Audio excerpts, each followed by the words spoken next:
I don't understand that reference, Francisco. Am I dating myself? It's a bad game show. This is David McElroy with Government and Public Affairs. I'm the one who created this other WebEx so that we could be live, and I've now taken us live onto the YouTube stream. David, can you give us a hi sign before you do it? We're live now. Oh, okay. Great. I apologize. We're just doing a smash and grab job here, trying to get it up. No problem. All right, gang. We'll have the other folks join as they can now that we've got the new link. Welcome everyone this evening to our session of the Alamo Citizens Advisory Committee. We're going to jump right in, and I'll turn it over to Tri-Chair Villagran. But before we do, just a few housekeeping items. We are live streaming for public viewing tonight. So we ask that all ACAC members please have their cameras on, and unless you are speaking, please have your microphone off. So that would be helpful for us to have a great conversation this evening. So without further ado, Councilwoman Villagran, I'll turn it over to you. Thank you, Francisco, and welcome to everyone. Thank you to our committee members and to the viewing public joining us on live stream. My name is Rebecca Villagran, and I serve as the Vice Chair of the Alamo Management Committee and one of our Tri-Chairs of the Alamo Citizens Advisory Committee. I'd like to recognize my fellow Tri-Chairs. If you all could wave, Mrs. Aranetta Pierce and Ms. Sue Ann Pemberton. Thank you all so much for being here. Joining us again tonight, our Assistant City Manager, Lori Houston, the Alamo Trust Executive Director, Kate Rogers, and our consultants from UTSA CAR, Gallagher and Associates, and PGAV Destinations. In our last content discussion meeting, we addressed the role of the civil rights movement in and around Alamo Plaza. As a reminder, videos of all 7 content discussion meetings are available on the city's website for your review. To my committee members, we will be expected to have attended or watched all 7 content discussion sessions in advance of our next meeting on October 25th. On October 5th. We're going to say that again at the end of the meeting, so please be sure to watch all of the videos. This is to ensure that we may all have the benefit of a fully informed discussion. It will be to the detriment of our work and the time of the group if we're having to have people catch up individually. Staff will resend the links so you can easily find the videos for our content discussions. But tonight, we will receive an update on the Alamo Plaza archival investigation, the museum designer selection process, and the interpretive plan process. We will hear more in-depth information about the interpretive plan on October 5th, so please be sure to attend. To our committee members and to the viewing public, earlier this year, the city made a commitment to complete an archival investigation of Alamo Plaza. We engaged the UTSA Center for Archaeological Research to do the report, and it is currently in draft form and will be made available to the public when it is complete. Our Alamo Citizens Advisory Committee members, Ramon Vasquez, Dr. Sharon Skabarsik, and Dr. Carrie Lattimore and staff met with UTSA CAR over the summer to guide development of the report. At this time, I'll turn it over to Sharon and Ramon to provide you all with more information before UTSA begins. Thank you all. Good evening.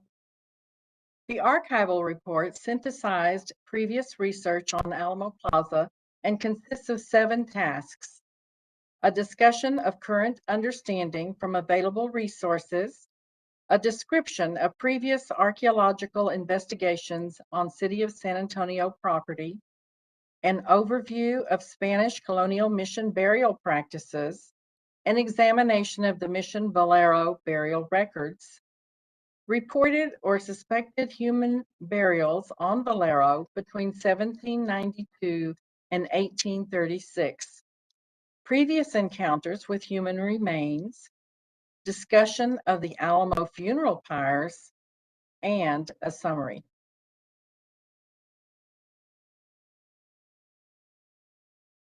The subcommittee, Dr. Skorbesic and Dr. Lattimore and myself, along with city staff, have been meeting with the Center for Archaeological Research staff throughout the summer.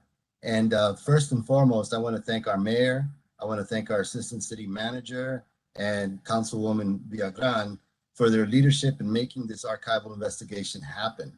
It was well overdue, and it's never been done before in the history of the Alamo. So, I want to personally thank them for their leadership. As a reminder, this is in draft form. And so we've been working diligently since we've received the report to provide feedback, but it's not final. And so we ask everybody to be patient, and it is a lot.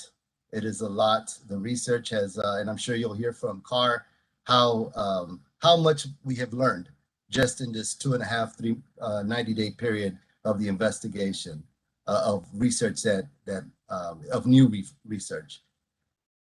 I want to thank Raymond Maldine and Clint Mckenzie from the Center for Archaeological Research for their work and their staff, because I know they've been working very diligently, 12-hour days in some cases. And I've had many conversations with Mr. Mckenzie over the summer, and they've been very open to the information that we've provided that has helped in the archival investigation as well. So with that, I'd like to introduce Clint Mckenzie and ask you to go ahead and take us through your presentation, Clint. Thank you very much. Let me go ahead and go to the sharing here.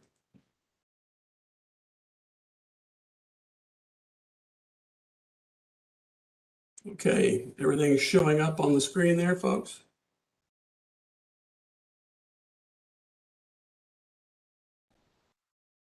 No, not yet. Not here. Okay. I just want to say that this presentation to the Alamo Citizens Advisory Committee represents the work of a group of people working for CAR and or consultants to CAR. I happen to be the person that's giving the report, but I drew the black bean. In any event, the University of Texas at San Antonio, UTSA CAR, produced this report as a way of responding to COSA's request to conduct an archaeological and archival review of properties both that the city owns and that are adjacent to city-owned property related to. Clint, I got to interrupt you real quick. The share didn't take. If you could attempt to reshare the presentation, none of us are Give me seeing. just a moment and I'll do that. Okay, thank you.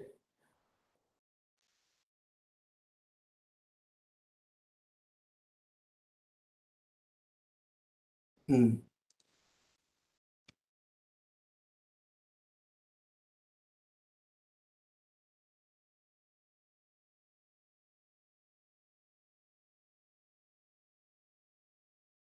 Hmm.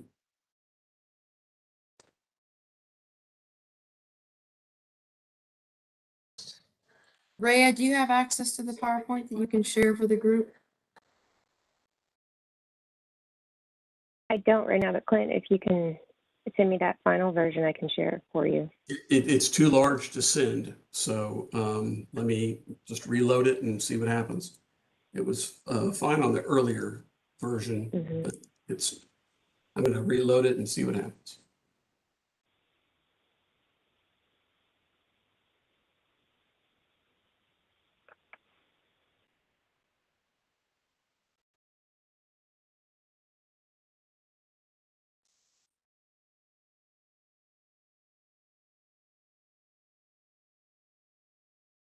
Okay, is it showing up now? Yes, sir. Okay, We're Great. seeing your desktop view, not the presenter view. There you go. Perfect. okay, great. So my apologies, everyone. UTSA was producing this report as a response to the city of San Antonio's request to conduct an archival and archaeological literature review for looking at human remains and or cemeteries on city-owned property within or adjacent to Alamo Plaza here in San Antonio. Now, while that study was commissioned by COSA and focused on COSA property, it's really just not possible for us to discuss the site without discussing it as a total site, which meant that we also needed to discuss properties adjacent to city property, including the GLO properties as well as private properties adjacent to Alamo Plaza. They all share a common history, and so they're collectively reported on in this presentation. Now, our research team consisted of both UTSA CAR staff as well as consultants.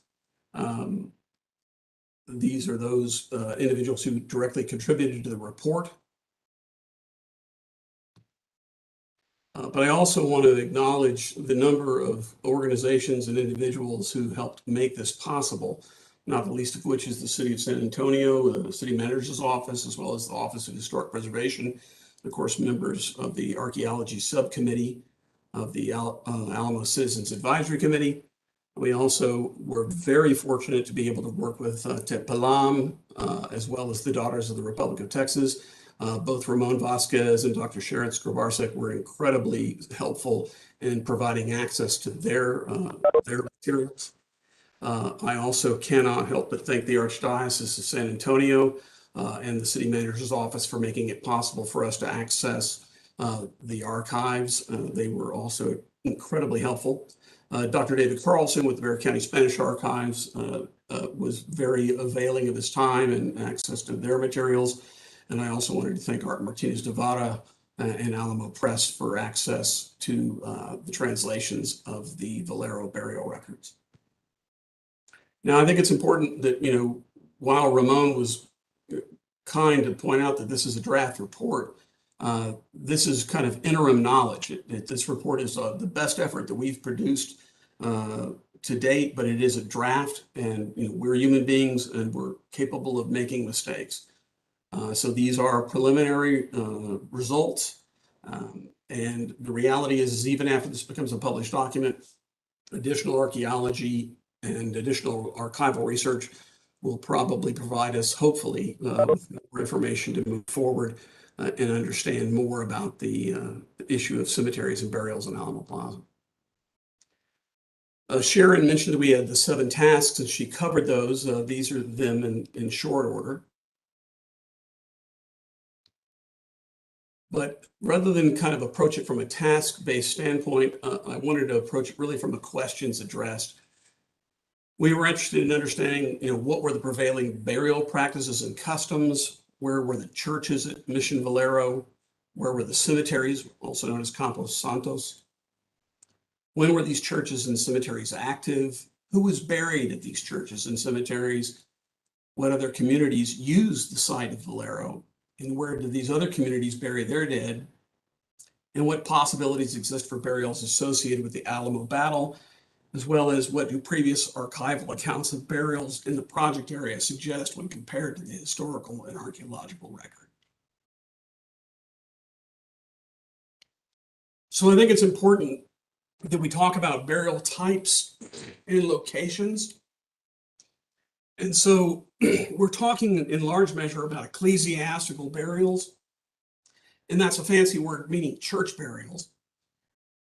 And these burials are generally placed beneath church floors in the colonial and Mexican period, or in churchyards or burial yards, which are called Campos Santos. Campos Santo itself means, a holy ground or a holy field, and it's the same idea in English as hallowed ground or holy ground. We also have 2 other kinds of burials that aren't really discussed very often, which are called ad sanctos and ad hoc.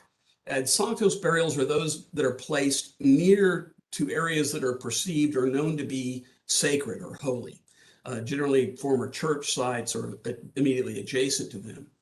And ad hoc burials are simply expedient burials, burials made that are following a death event, such as battles, say in trenches or in other convenient places. And so when we talk about these three types of burials, it's kind of important to look at analogs from other mission sites. And so I've got projected on the screen now 3 different missions, 2 here in San Antonio, San Jose y San Miguel, and San Juan Capistrano, and then one in Central Texas, San Lorenzo de la Santa Cruz. And disregarding necessarily the colors, which represent the years that excavations took place, I want to point out a couple of things that are common. Let's start with the issue of, say, the burials underneath church floors. If you're looking at San Jose y San Miguel, you see a whole series of red dots in the chapel church area. Those represent burials identified inside of the church. And when you move to San Juan Capistrano, you see the 2 large areas blacked out, or magentaed out, as the case may be. Both of those represent 2 different church sites at San Juan, and both of them have burials beneath the floors. The second church site, which is on the left in the middle figure, has burials also noted in kind of a mustard color outside. Those are ad sanctos burials, burials that were placed near the church because of the connotation of sacredness. And then the San Lorenzo de la Santa Cruz, you can also see a magenta box that represents the burials being discovered there underneath the church floor. But we also, outside of missions, this was not an uncommon practice, at all. In San Fernando Parish Church, you see that image there of the church. That's prior to it becoming the cathedral, and that facade and that bell tower were torn down to make the cathedral. But you can see there's a yard in front of it, bounded by a low wall, and it surrounds the church on all 4 sides. And then if you look at the excavation notes there on the image on the right, all of the purple represent areas in which we found burials, and those areas represent both the interior of the church and the exterior of the church in the Campo Santo that surrounded the old parish church of San Fernando. So common practice. So the manner in which people were buried is also an issue for us to consider. This is before any time before there was a common interest in cremation. So everybody was normally buried as a body, or in some cases when people were killed outside of the city, the settlement, their bones might be collected later and brought in and buried. But it was always by burying a body or burying the bones of the deceased. It's important also to note that during the colonial and Mexican period, the common practice was to bury people clothed or shrouded, or in that manner, or in the later period in coffins. You do find coffins in Spanish colonial sites, but we don't have any analogs of coffins in San Antonio for a variety of reasons. In any event, because there's such a lack of coffin burials in the colonial and Mexican period, that acts as a marker that predicts that most coffin burials are not associated with the colonial or Mexican period. They're likely associated with a later period.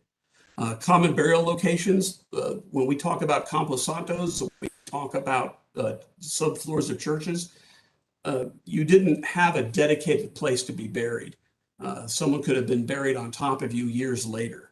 It's different now with a dedicated perpetual plot. It was not the case in the colonial and Mexican period. So the other thing we need to discuss is burial communities. For Mission San Antonio de Valero, we're talking about a community that buried at that location between 1724 and 1793. Its successor community was the Pueblo de Valero, and they buried people there between 1793 and 1808. And then the Compañía Volante San Carlos de Paras, which was a military flying company that was stationed at the former mission site, and from which we get the name Alamo, because they were from Paras del Alamo. And it appears that they were burying there between 1802 and perhaps 1808. So one of the major questions we have to ask ourselves is, where were the churches and the Campos Santos at Valero? Simply because that's where people would be buried. And the current Alamo Chapel that we see today is the third of 4 churches at the Alamo Plaza site.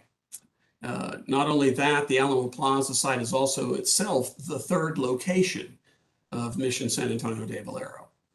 It was at this location between 1724 and 1793.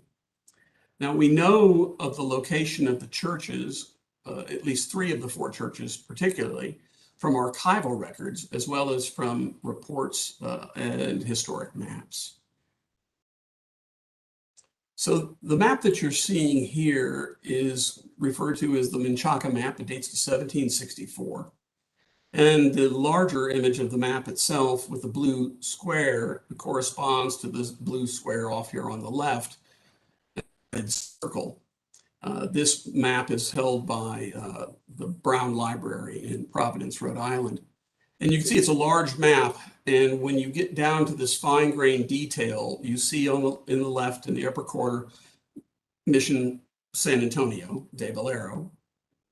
And the red circle surrounds a area that's boxed off on the map itself that appears to have a small cross inside of it.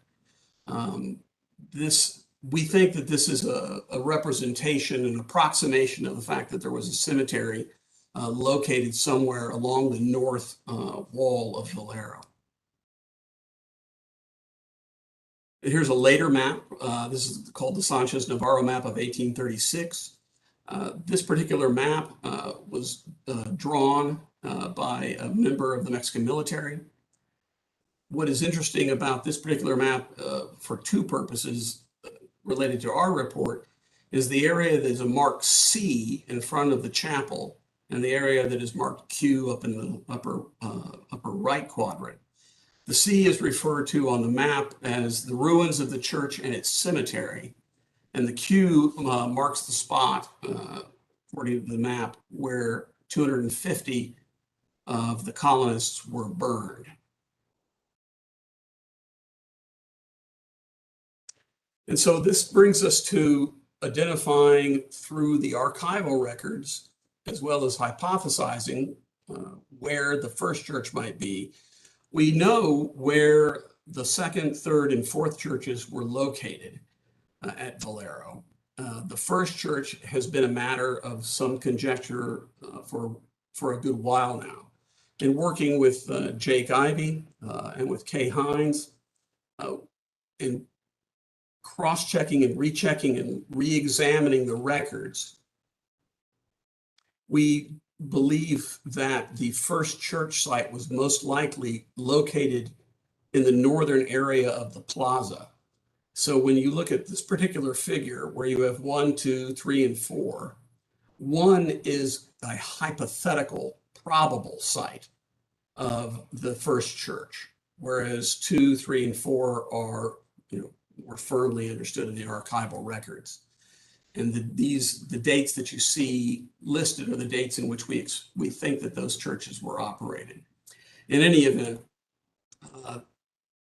this work that we did for this report helped us to try and pinpoint the location of the first church, and we'll return to that topic as we go through the discussion. So I mentioned to you that we have both burials under church floors as well as in church cemeteries or Campos Santos. And we know from the archival record the size of at least 2 of the Campos Santos were associated with colonial occupations in San Antonio. One of which would be the cemetery or Campos Santo at San Jose, and the other one would be the second Campos Santo of San Fernando, which is located underneath what is now Santa Rosa Hospital. And so we actually have the actual dimensions of both of those. So if you, this is it can help but be a confusing map, but if you see the chapel outline in brick red, that is just a hypothetical placement of that chapel. The dashed line in brick red represents the area that we think it could have been located in, somewhere inside of there. But the two, the light pink and the magenta, those represent the actual sizes of known camposantos. These are, it's a way for us to say and represent to you how large a space these burial yards could occupy. They don't represent any actual burial yard. It's all hypothetical at this point. But when we talk about a possible camposanto associated with that first church, which is bordered in green, that camposanto would have to have been near the church, adjacent to the church, and it would have been limited in its extent because of the acequias that ran around it, both on the north as well as on the west. And so that's why that green line follows the blue lines that are shown on this particular figure.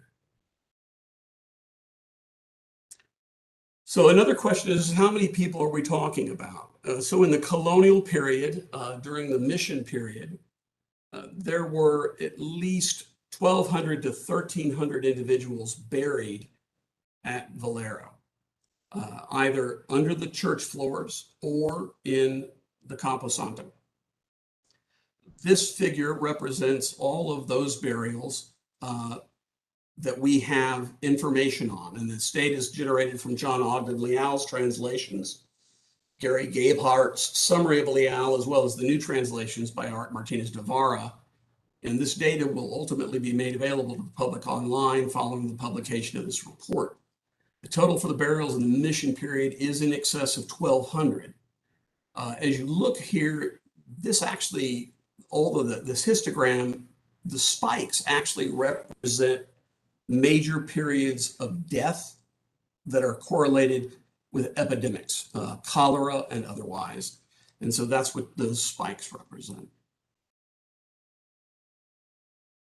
So when we talk about communities, we talked about the mission itself, and following the mission's secularization in '93, you had the creation of a new pueblo, the Pueblo de Valero.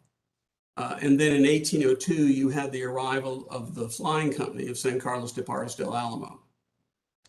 We needed to pick that apart to find out, in an attempt to try and find out what they were doing about burying their dead during the period of their use of the site. And to do that required us to look at archival records related to the secularization, census records, military census records, as well as vital event records for San Fernando itself.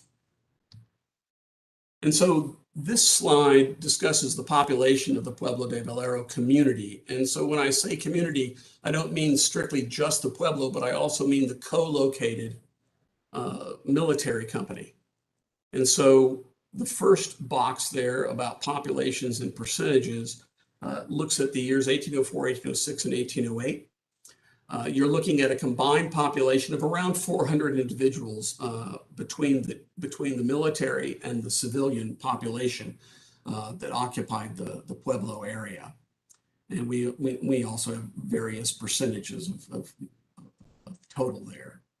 Now, below that, in the lower table, is just the Pueblo de Valero itself. And we're looking at the population there, simply because it's interesting to look at the difference the difference in percentages between the listed Native American population and the total population. And what it shows is that over that time period, while the Native American population relative to the rest of the population is decreasing, the average is still around 40%. And so this comes to the question of who is buried where. Now this, the image here shows the frontispiece of the 1802 San Fernando burial register, which was drawn by Padre Gavino Valdez. But of interest to us, related to this report, on the interior of that book, he put a number of things that are called notas, notes. And we translated those, and they provide us some very interesting information. So there are two notes. There's a nota and otra, or another note. And the transcription in Spanish is provided, but the translation is what I'll focus on. Is his first note says that the records and burials belonging to the new town gathered at Mission San Antonio de Valero is a separate book bound in parchment. And then the other note says that the entries of burials of soldiers and their families are given an S in the margin to distinguish them from the others in case an order is given to gather them and to report on them separately. And so what's important about looking at this note, and of course, John Leal, when he did his translation, he didn't translate the notes, he translated the information on the entries. But what's important about this is it indicates that there is a separate book of burials for the Pueblo that is no longer extant, or it hasn't been discovered yet. That these burials represent a separate burial population than the population at San Fernando itself. To that end, there's the note about the soldiers. If the soldiers are being noted as being buried by San Fernando and they're giving the notation of S, they could have easily given the same note or a different or similar notation for those members of the Pueblo de Valero. So what this represents is that there is a population at the Pueblo de Valero that are being buried there and not being buried at the San Fernando cemetery. So to test this theory, we went in and looked at a list of people who are on the census records for Valero that range between the immediate pre-Pueblo de Valero period, late mission period, and on through into the 1820s. And these are all people that show up on the census records. And if you look at the note on where they've been buried by cemetery, you have all of these folks that are listed as San Fernando Church. And then beginning in 1808, everybody is listed as being buried at the Campo Santo. Now, the reason this is important for us to consider is because when you look at the castus information for these individuals, it's clear that nearly everyone in the Pueblo de Valero who had been baptized and had been going to church at the San Fernando parish continued to worship there, receive their sacraments there, and receive their burials there. But very few non-Native Americans continued to be buried at we only have one non-Native American burial listed for the pre-1808 time period at San Fernando. All of the others they don't appear in the San Fernando records, which means that they're appearing somewhere else, which would be the lost book of burials for the Pueblo de Valero.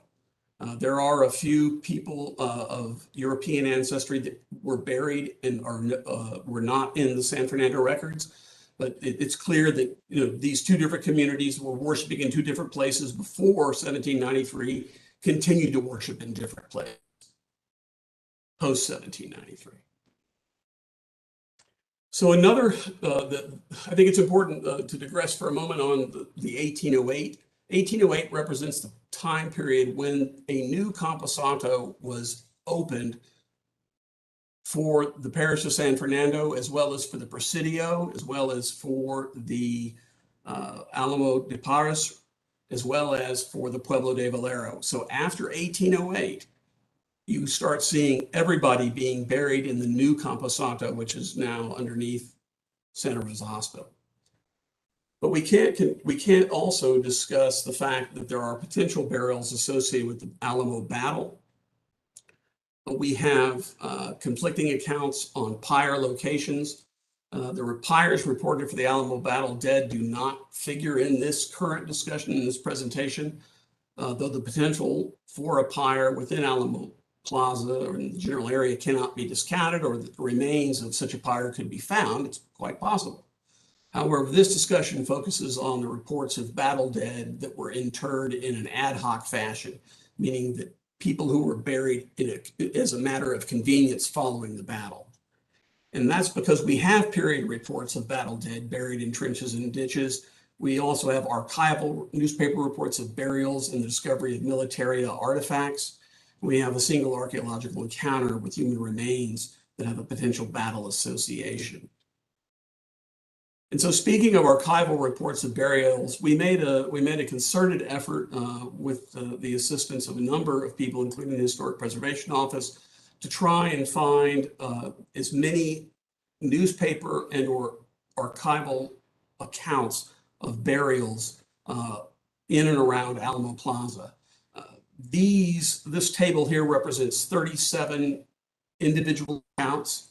They represent 21 separate reports of human remains, and they range between 1847 and 2020. Each one of these accounts is individually examined in the report, and then all of the accounts that are from the same period, the same report, are examined together, and all of them are finally examined and analyzed in relation to one another. There are two distinct clusters of burials. One is within the Alamo Chapel, and the other is at the north end of the plaza. The Alamo Chapel is not discussed, as it's not exactly a surprise to encounter burials in that location. However, the cluster of archival reports of burials in the northern reaches of the plaza is potentially indicative of the presence of the first church site for Valero. So when we think of Alamo Plaza and the large courthouse and post office federal building that occupies that entire block, we need to consider the fact that there were two predecessors that were much smaller. We've got 1, 2, and 3 here on this slide. One is the original 1888, 1890 footprint of the building, and it was expanded over time. And that lasted around 1808 when that expansion was made, 1908, pardon me. And then we have the large building that we know today that comes in after 36. But every single one of the episodes that were related to the construction of these three structures resulted in the discovery of burials. So this is a map showing the post office and its configuration prior to its expansion to the large WPA building. And I've got it cluster B is this red ellipse.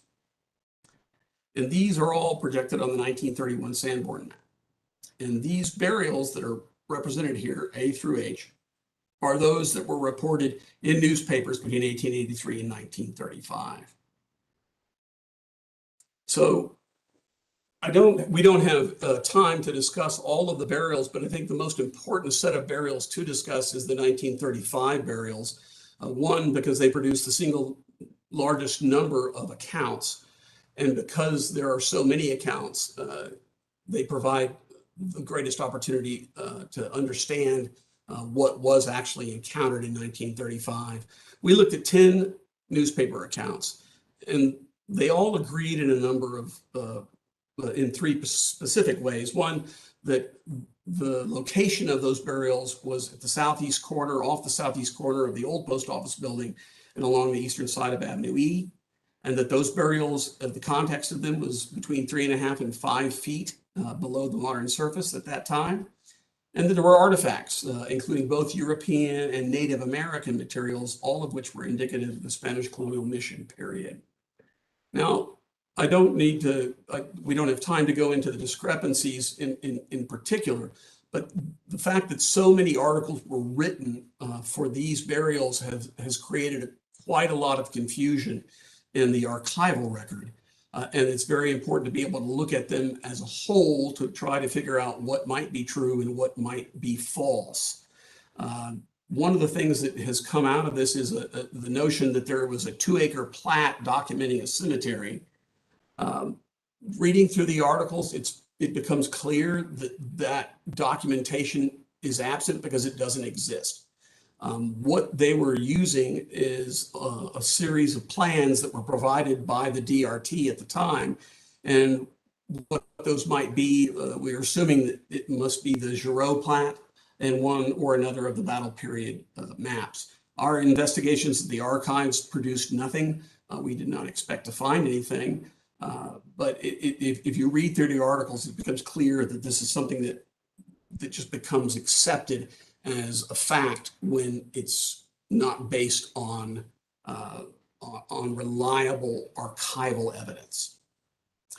Those articles also stated that the burials, the first burial was in 1703 and they ceased in 1775.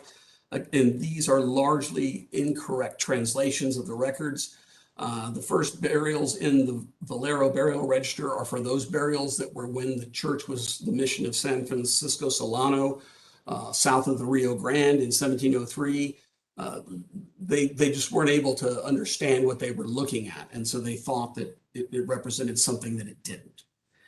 They also thought that the age of the cemetery, they based it also on historical authorities that, quite frankly, were wrong and continued to use those. So they did the best they could at the time, but we know better now as a result of new archival research. So to return back to the notion of that cluster of burials, the cluster B ellipse here, what you're seeing on your screen,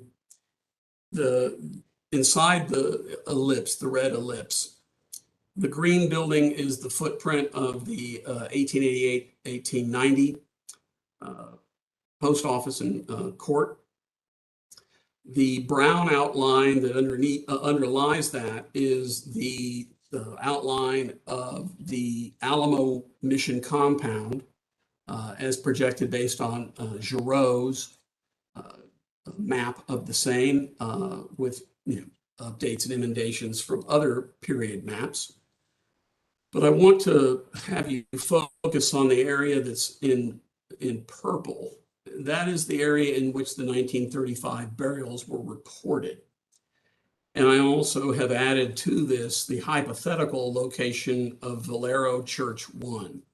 And so you can see that this is one of the reasons why we think that that first church was in this particular area, not necessarily this particular footprint, but nearby, is because the large number of burials that were recovered in 35 are much more indicative, not of a mass grave as was purported in the articles at the time, but probably is a way of understanding at the time the fact that you had so many burials packed beneath a church floor.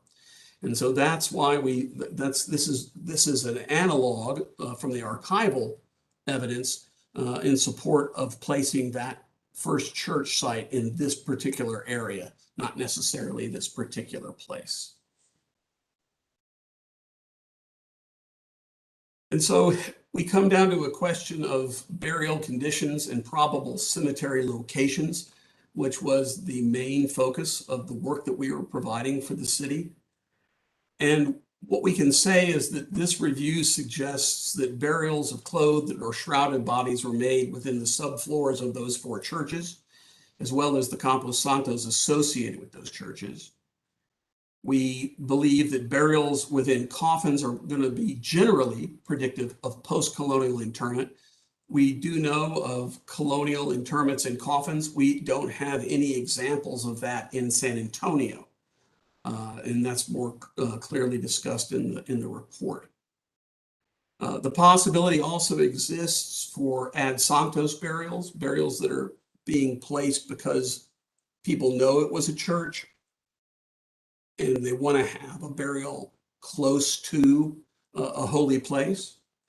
And that means that there's the potential for ad sanctos burials within any of the extant structures of the Alamo complex. The possibility also exists based on our review, exhaustive review of the discussion of Alamo funeral pyres and the treatment of the dead following the Battle of the Alamo, that there could be burials within any of the 1835 and 1836 defensive trenches, as well as the abandoned Sakia ditches. And this particular final figure shows that. And so what we're trying to represent here is that you see the footprint in gray of the mission in its final form with its compound walls. And you see the blue lines that represent the acequias. Churches 2, 3, and 4 are noted. And Church 1, the hypothetical place of Church 1, all of these churches, we should assume that there are burials beneath their floors. We know that to be the case with the third stone church, as well as with the sacristy, which became the fourth church. But there's no reason to doubt that there would be burials underneath both Church 1 and Church 2's floors. The area of the Camposanto for what was Church 1 and probably also for Church 2 is that area there in the north, where it is south and in green, bounded in green dashed lines, but south of the acequia, and then surrounds the hypothetical area of the church. It could have been anywhere inside of there. The space itself is just hypothetical, but it does correspond with all of the burials that we're seeing in the archival record. And then we also have the issue of where a second Camposanto was located. It's common for Camposantos to be located outside the front door of churches, just like at San Fernando. And so there's no reason to not anticipate that there would be burials outside the west entrance of the third Alamo church, the current stone chapel. We also show in purple or magenta Ad Santos burials, and we have examples of Ad Santos burials from Valero. And then finally, there in kind of a mustard orange color, we show entrenchments that were taken from the historic maps showing where those entrenchments were located. And the possibility exists that bodies could be found in those trenches or in the ditches or the acequias. And so that was what we were hoping to accomplish by the work that we were performing for the city of San Antonio and for the Alamo Citizens Advisory Committee, was to be able to provide you with information that allows you to make informed determinations of the kinds of activities that might affect these kinds of sites, provide you an opportunity to be forewarned and forearmed, and to make decisions related to development that might affect these kinds of important cultural resources. I know that we don't have time for questions and answers, but I do hope to have an opportunity to answer individual questions at a future time. At this point, I'd like to turn it back over to Councilwoman Viagran, and I thank you for your time and your interest in this topic. Clint, we actually do have about 10 minutes for question and answer. Okay. So we're in good shape. So gang, just some ground rules. As we talked about earlier, this is a draft report, so just bear that in mind. Secondly, they've not yet gotten the recommendations. So don't, or you're welcome to ask whatever you want. But if you ask about what are going to be the future recommendations, there are none to share at this point. So any questions you've got about the research that's done and the information presented, fair game, and let's dive in. Ramon, to you first. Yeah, I just want to say thank you to Clint and his team. I think you've done a great job of with the time constraints that you've had. I also want, the issue of the coffin and post-colonial coffins and things like that. I just wanted to throw this or remind people, or just, I know you're going to put this in the report, but there is the burial of Antonio Elisu, right? And so if some of those, that was in 1833, and it was the last documented burial. And I know it's going to make the report because you and I have talked about it, but that was in 1833, and so the map of the Navarro map, I believe it was, that clearly indicates that there was a cemetery there. So we don't know where he was buried, and he was obviously the lieutenant colonel of the the Army of Coahuila y Texas. He was the highest ranking officer in Texas. And so, you know, he probably would have been buried in a coffin. I agree. The further you get into the Mexican period, the more likely you could find a coffin burial. We have plenty of information on that topic in the report. It's very clear all the way through the 1850s. We have archival evidence of people being buried either in their clothes or in shrouds. It continued to be quite common. But we also have clear archival evidence of people being buried in coffins. And I also just wanted to quickly note that the burials were not shallow graves. And so they were pretty deep, you know, compared to the ones that were found at the post office in 1935. I mean, we're talking about 3 centimeters or 3 meters. I mean, is it 6 feet at least, the minimum of 6 feet. So they're not shallow graves that we'd be looking for. So intensive work would have to be done to locate them because they're deep in the ground, especially with the amount of landfill, right, in the current site. So thank you again, Clint. Thank you, Ramon. Good, thank you, Ramon. Who's got a question? Next question.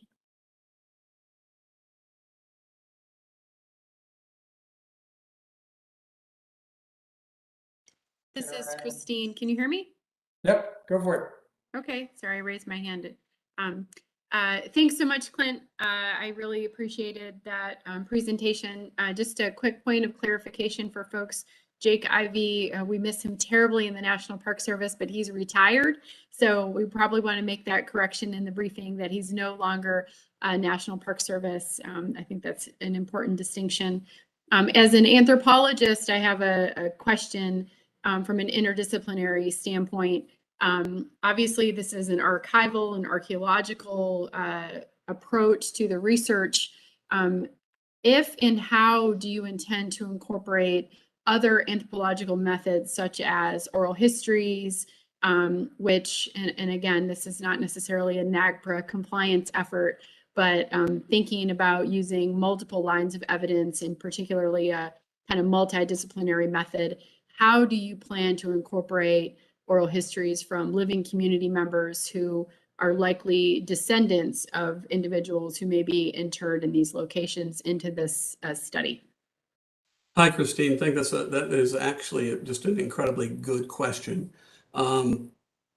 So, you know, we are a CAR in this current report is operating on the basis of the agreement that we made with the city of San Antonio related to the 7 tasks that we presented. We did not have, as part of that, an oral history component. We do have an analog of that kind of work.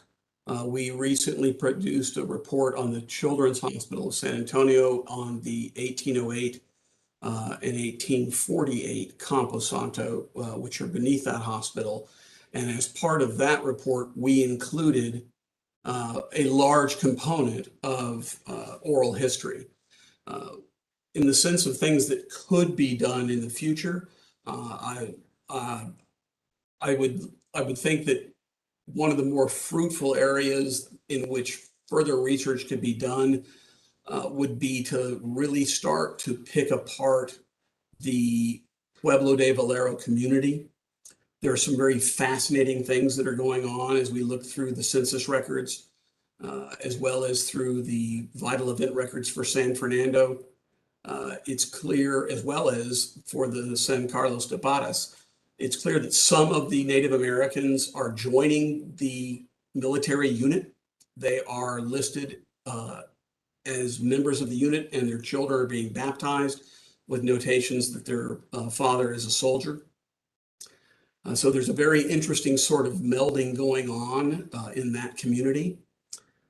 And so the fact that so many of those names can be carried forward in time allows us an opportunity to look at oral history as well as genealogy to try, as well as the archival record, to try and knit all of those things together. I think there's a lot of opportunity for social network analysis, for example, to understand the relationships between godparents and individuals at the Pueblo de Valero. There's just a fascinating wealth of information in which we could do a multidisciplinary approach, like you suggest, that looks at both oral history as well as demography, human population studies, archival evidence, historical evidence. So it's a great question, and the world is our oyster on that one. It's just a matter of time and money. So thank you. Thanks. I have a quick follow-up, and maybe we'll talk about this more as a group later. But I know we don't know what the recommendations are and kind of the so what's after the fact. But as we think about interpretation, and as we've discussed how evocative individual and personal stories are, I think we'd be remiss to not include the words, and I mean, whether it's audio recordings or videos kind of down the road. So this is my double pitch as the cultural anthropologist, social science nerd of the group, to think about multiple benefits for such an interdisciplinary approach. This would be part of it, but the other part is people's personal histories in their own words are incredibly compelling for visitors. So that's it, and I'll stop talking for now. Thank you, Christine. Thank you, Superintendent. In the chat, great praise from Colonel Huffine, superb work. Ernesto poses the question, Alamo Plaza archival investigation, will there be another meeting to discuss the rest of the Plaza archival research? And Trivia Ground says, we're currently in discussion about when we can schedule that along with the final report. So looking back to the group, I think we have time for one more question for our distinguished guest before we move on with our agenda this evening. Any additional questions from the committee?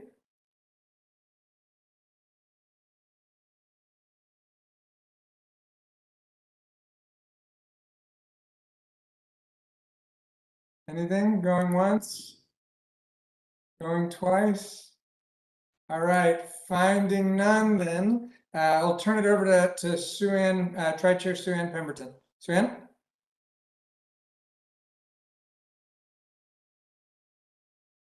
Thank you. Well, I, for one, found it fascinating because I learned a whole lot this evening. And one of the things that I've been doing for the last 2 days, I've had the honor and the privilege of being on the selection committee for a museum designer, a team that will look at repurposing the Crockett, Woolworth, and Palace buildings and transforming that into our new museum. And we have listened to 6 very intriguing presentations by firms over the last 2 days. And after that, we had very lively discussions about who made the best pitch, who had the best presentation, for us to make a recommendation to move forward. So we did come up with a recommendation to for Tom Butler was brought us to approach our the one that we thought was the most responsive and had the biggest vision, so that he can continue discussions and negotiations with that firm or team. It's not a firm, a team. And hopefully at our next meeting, we may be able to report back on that selection. But since this transpired 2 hours ago, we're not ready to make that announcement. So we're not in a position to do that.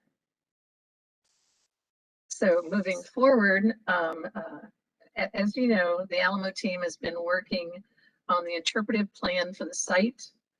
They've been listening to all of our content discussion meetings, and they've had meetings with experts, many of whom were in our discussion meetings, who've been included in our meetings. So I'd like to introduce John Casman of PGAV Destinations and Patrick Gallagher of Gallagher and Associates to talk more about their process. Remember, it's not a plan for the museum exhibits. Okay, The interpretive plan will look at all of the stories that will be told in many different ways. So I'll turn it over to John, and then Patrick, will you follow? Thank you. Thanks, Joanne. First of all, I wanted to thank you for the presentation today. It was extremely informative and helpful. It's great work, and it kind of transitions into a note of thanks to all of these sessions that we've been having over the past few months. We know that there's been a lot of hard work to put them together, not only from the city's point of view, but also the team members that have participated, coordinating with us experts, choosing the experts, choosing the topics, etc. So a thank you to that as well, because we know that you're not necessarily doing it for yourselves as a committee, you're doing it as a service, and to let you know that all of these sessions were extremely helpful to the process from the interpretive planning point of view. And it's a reminder that it's not just because of the discussions of historic information, but it's most importantly, it's from understanding the content from multiple different perspectives, and quite often personal perspectives, which are extremely helpful to us as an interpretive planning team, both BJV and Gallagher. And so when we hear these questions and reactions, also not only the content, but the questions from you folks as representatives to the committee from all of your different communities and backgrounds, even that part is helpful to us as well, because it forces us and helps us to look at this content from a different perspective ourselves. And quite often, Christina, we just use the word evocative, right? Quite often these questions and these process of looking at things that continued access to experts as well leads to evocative understanding of history, not just a factual regurgitation of facts and information. So another reminder before we get onto an update of our process is that we are reminded as we start to continue on in an interpretive planning process that these past sessions, I want to remind you folks that quite often we were wanting more time. Each one of the experts that were presenting were always asking and wondering how they were going to present content within 10 to 15 minutes when they could go on for hours.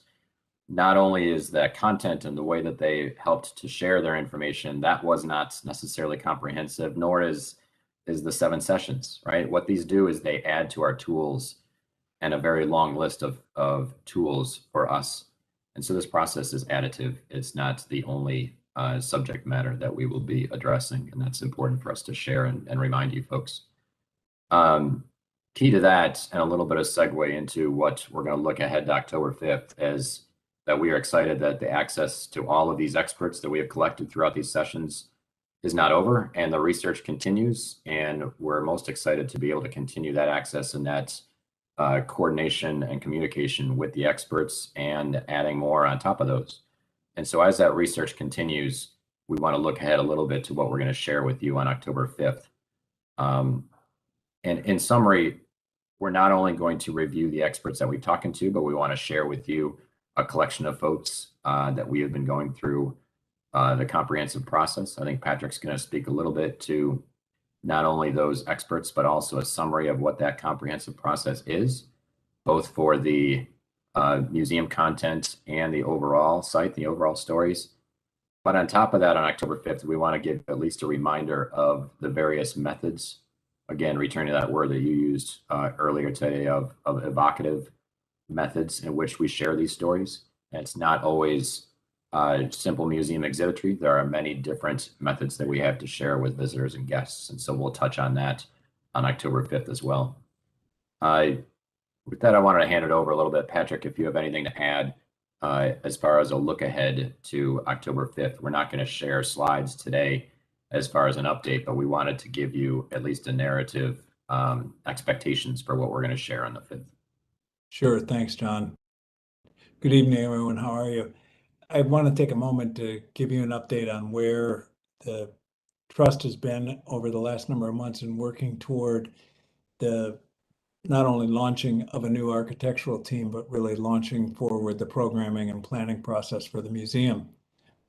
Toward the end of June, with the leadership of Dr. Bruce Winders and Mark Lambert and Ernesto Rodriguez, we've hosted a number of content development meetings to create a structural outline that can be used for the new museum. And I want to emphasize that it is an outline for the new museum.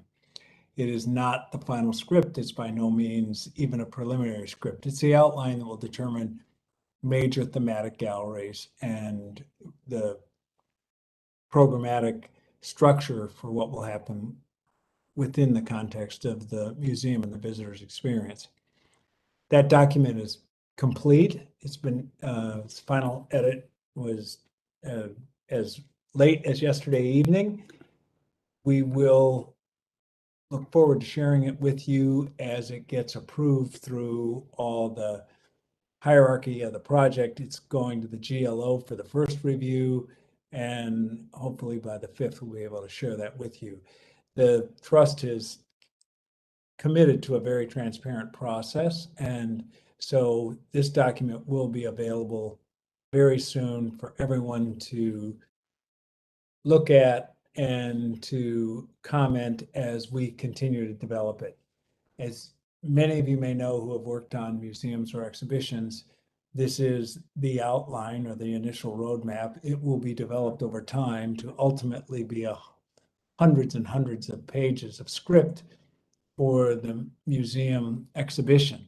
So it will be enriched, it will be enhanced, more historians will be added to it. Mark, Ernesto, and Bruce have been working with about 15 historians, many of which you're all very familiar with and very comfortable with. We'll share that list with the Tri-Chair in the next few days so that you can all begin to understand the committee that's working behind this.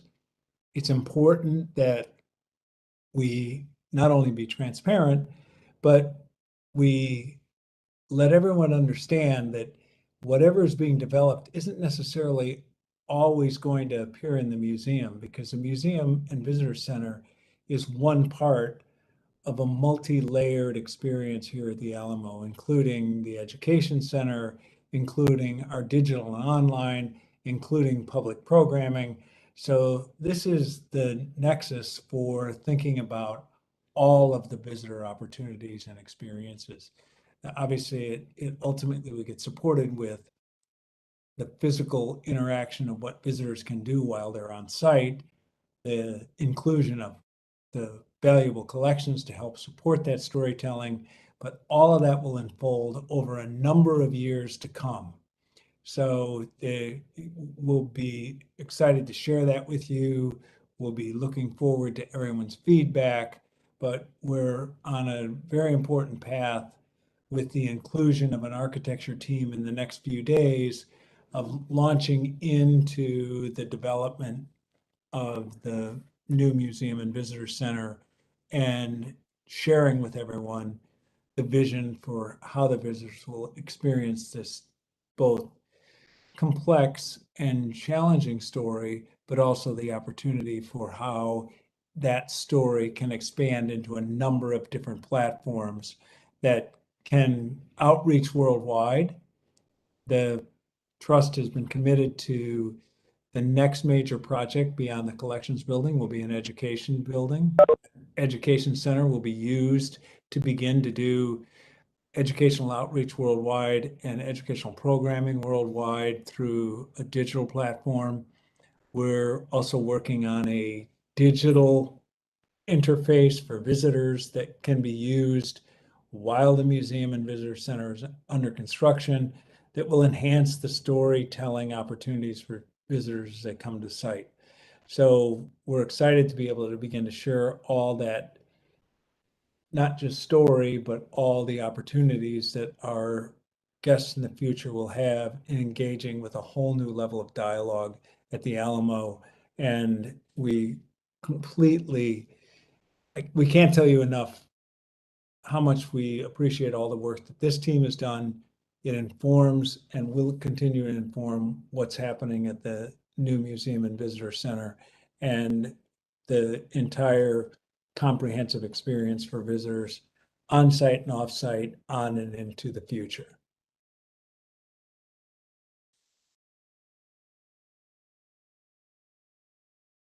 Thank you so much, Patrick. After this.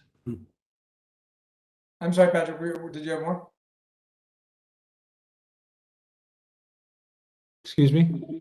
Are you, I was worried that I might have interrupted you. Did you have anything more to say? Or, Oh, that's it for us tonight. Thank you. We're, those of us, Lori and I have just spent 2 days doing architectural interviews, and I think we're drained from the experience, but excited to share with you in the next few days the architectural team. Terrific. Thank you so much for the wonderful update, Patrick and John, and thank you for your hard work. So now to bring us to a close for the evening, I'm going to look to our Tri-Chair, Aaronetta Pierce. Matt, you've got a question? Go ahead. Yeah, if I just quickly, I'm just wondering if anyone has yet, or would it be when the architectural team gets on board, speak with the UTSA and the work they're doing around the ITC and the new visioning going on there. Kate Rogers brought that up in a conversation we were having at the ITC, that it could be valuable for collaborative purposes, that conversations are opened up as they work on their new vision for that Texas Cultures and Institute of Texas Cultures. Lori, any comment on that? No, but I'll share that with Kate and we'll make sure that happens. Great. Thank you, Matt. So now looking to Tri-Chair Aaronetta Pierce to close us out for the evening. Aaronetta? Thank you. Thank you all for joining us. We look forward to seeing the final Archival report and hearing about who is selected to design the Alamo Museum. I have to insert that we'll be looking very closely to see how the interpretive sessions inform the thematic discussions, or the themes that you all have apparently already decided on, and how our work impacts or informs that. Our next meeting is on October 5th at 5:30 p.m. It will be live streamed on the city's YouTube channel for the public. We will be hearing more about the interpretive planning process and will be joined by some of the experts. As a reminder, all of the content discussion meeting videos are available on the city's website. Committee members, if you were unable to attend all of the meetings, you are expected to watch the video so you can hear what was discussed. Thank you for your commitment to the Alamo Plan. We will see you again on October 5th. Thank you.